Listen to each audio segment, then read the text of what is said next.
परीक्षा के नाम टर्मिनेशन लेटर इशू कर। और अगर मैंने ये कर्ज ना किया तो मेरी जॉब भी जा सकती है।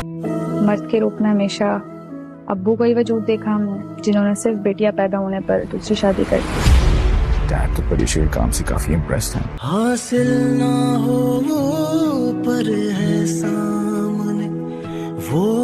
मैंने बहुत कोशिश की, मैंने ऑफिस की फ्रेंड से भी पूछा कि कोई मुझे कर्ज दे दे। तो फिर ये सब करने का क्या मकसद है?